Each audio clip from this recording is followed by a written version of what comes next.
Hello मेरे प्यारे दोस्तों, स्वागत है आपका इस यूट्यूब चैनल पर। दोस्तों, आज की इस वीडियो में हम बात करते हैं रेशो एंड प्रोपोर्शनल के बारे में, यानी कि अनुपात और समानुपात के बारे में। तो पहले हम बात करते हैं कि अनुपात होता क्या है।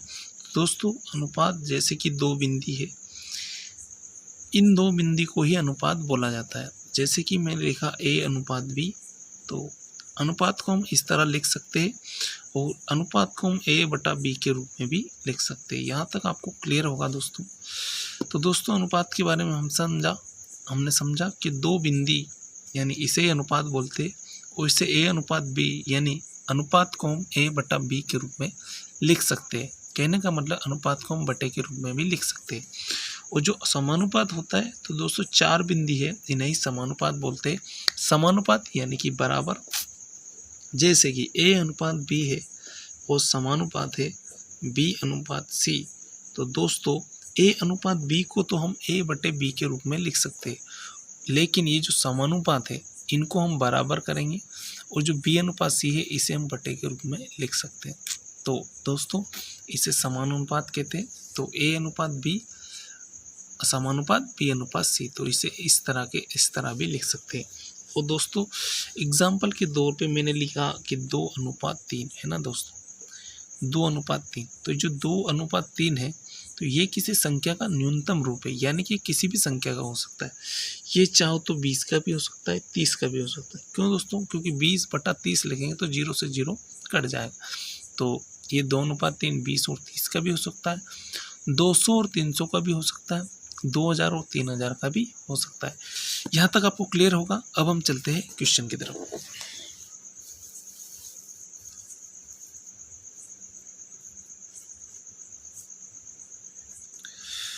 हम पहले क्वेश्चन की बात करते हैं। यहाँ पे हमें दे रखा है ए अनुपात बी बराबर 3:4 है तथा बी अनुपात सी बराबर 8:9 है। तो हमें ए अनुपात बी अनुपात सी बताना है। तो सबसे पहले हम यहाँ देखते हैं, यहाँ ए अनुपात बी है, यहाँ बी अनुपात सी है। तो दोस्तों, यहाँ पे बी डबल बार 2 बार आ रहा है। तो हम क्या करते हैं, यहाँ पे ए की वैल्यू, ए का जो अनुपात है वो फिक्स है, सी का भी फिक्स है, लेकिन यहाँ बी का अलग अलग दे रखा है। जिसका अलग अलग दे रखा है उसको समान बना लेते हैं। इसका बी का यहाँ पे कितना दे रखा है 4, यहाँ पे बी का कितना दे रखा है 8। तो यहाँ पे 8 है, तो यहाँ पे भी 8 बना लीजिए। तो क्या करेंगे, यहाँ पे 2 का गुना कर देंगे तो 8 बन जाएगा। दोस्तों, एक तरीका है कि आप 4 और 8 का एलसीएम लोगे तो 8 आएगा। आप दोनों जगह 8 बना लीजिए। यहाँ तो ऑलरेडी 8 बना हुआ है, बस यहाँ पे 8 बनाना है तो 2 का गुना कर देंगे। 2 का गुना इसमें किया तो इसमें भी 2 का गुना करेंगे। क्यों करेंगे दोस्तों? क्योंकि अगर ये संख्या 2 चौक 8 है हो जाएगी, तो ये 3 रह जाएगी, तो 3:8 है। लेकिन हमें अनुपात तो समान ही रखना है, तो 2 तिया 6। अब दोस्तों, ये अनुपात 2 तिया 6, 2 चौक 8, तो यही रेशो आ जाएगा। अनुपात कट पिट के यही आ जाएगा, है ना। तो यहाँ पे हमने ए अनुपात बी को समान बना दिया, और बी अनुपात सी हमारा कितना है, यहाँ पे 8:9 है।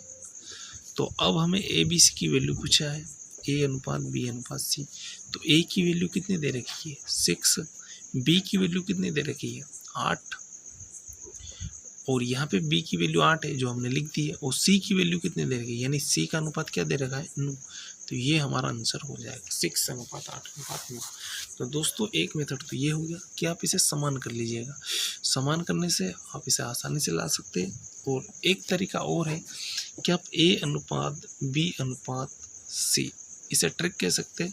तो दोस्तों, ए अनुपात बी कितना है 3:4, तो ए अनुपात बी के नीचे हमने 3:4 लिख दिया। बी अनुपात सी कितना है 8:9, तो बी अनुपात सी 8:9 लिख दिया। ठीक है ना। तो इस अनुपात के आगे कुछ नहीं है, मतलब इसके आगे भी आप 4 लिख दीजिए।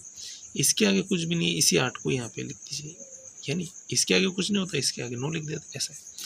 तो अब इनके सिंपली मल्टीपल कर दीजिए, यानी गुना कर दीजिए। तो 8 री 24 हो जाएगा, 4 वड़ू कितना हो जाएगा 32 हो जाएगा, और 9 चुक 36 हो जाएगा। अब इनको काटेंगे तो 4 छंग 24, 4 वड़ू 32, 4 9 36। तो दोस्तों, इससे भी वही रेशो आ जाएगा जो इस मेथड से है। तो दोस्तों, ये क्वेश्चन आपके लिए क्लियर होगा। अब हम नेक्स्ट क्वेश्चन की बात करें, तो अब आने वाले क्वेश्चन इसी मेथड से करेंगे। तो अगले क्वेश्चन पे चलते हैं। तो दोस्तों, यहाँ ए अनुपात बी 3:2 दे रखा है, यहाँ बी अनुपात सी 3:4 दे रखा है। तो ए अनुपात सी निकालिए।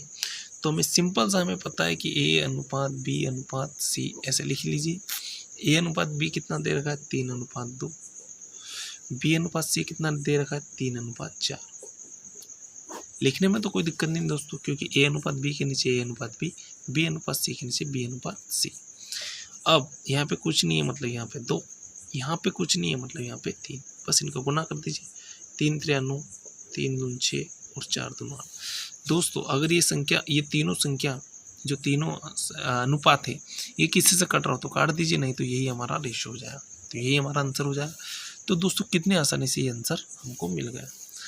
तो दोस्तों यहाँ तक भी आपको क्लियर कट होगा। अब बात करते हैं तीसरे क्वेश्चन की तरफ। दोस्तों इसमें ए अनुपात बी 3:4 दे रखा है, बी अनुपात सी 5:7 दे रखा है, सी अनुपात डी 8:2। तो हमें ए बी सी डी निकालना है। तो सिंपल सा है, यहाँ पे ए बी सी डी लिखा हुआ है तो यहाँ इनके नीचे रख दीजिए ए। दोस्तों ए अनुपात बी अनुपात सी अनुपात डी, इस तरीके से हम कर लेते हैं। इसको भी ऐसे करना है। ए अनुपात बी के नीचे 3:4 लिखना है, बी अनुपात सी के नीचे 5:7 लिखना है, सी अनुपात डी के नीचे कितना लिखना है, सी अनुपात डी के नीचे 8:9 लिखना है। बस इस तरफ कुछ भी नहीं है तो मतलब 4, इस तरफ कुछ भी नहीं है मतलब 7, इस तरफ कुछ भी नहीं है तो ये लिख दीजिए। यहाँ पे भी कुछ नहीं है तो इधर भी 8:8 लीजिए। बस इनका गुना कर दिया, 8 × 40 दिया 120, 8 × 40 16 160, 8 × 7 56, 56 चुक 224 हो जाएगा यहाँ पे। यहाँ पे 7 9 63, 63 चुक तो 4 3 12 हो जाएगा, 4 6 24 1 25। तो ये अब ये कट रहा है तो काट दीजिए। तो ये किसी संख्या से कट रहा है, 4 से कट रहा है तो 4 3 12 0 हो जाएगा, 4 चुक 16 0, 4 5 20 और 2 बचेगा, 4 6 24। वो ये 4 6 24 और 4 3 12। अब दोस्तों ये किसी भी संख्या से नहीं कट रहा है तो यही हमारा रेशियो हो जाएगा, यही हमारा फाइनली आंसर हो जाएगा। तो उम्मीद करता हूँ दोस्तों ये वीडियो आपको पसंद आया होगा और इस वीडियो में आपको मज़ा आया होगा। तो दोस्तों मिलते हैं नेक्स्ट वीडियो में। आज के लिए बस इतना ही। ओके, जय हिंद, जय भारत दोस्तों।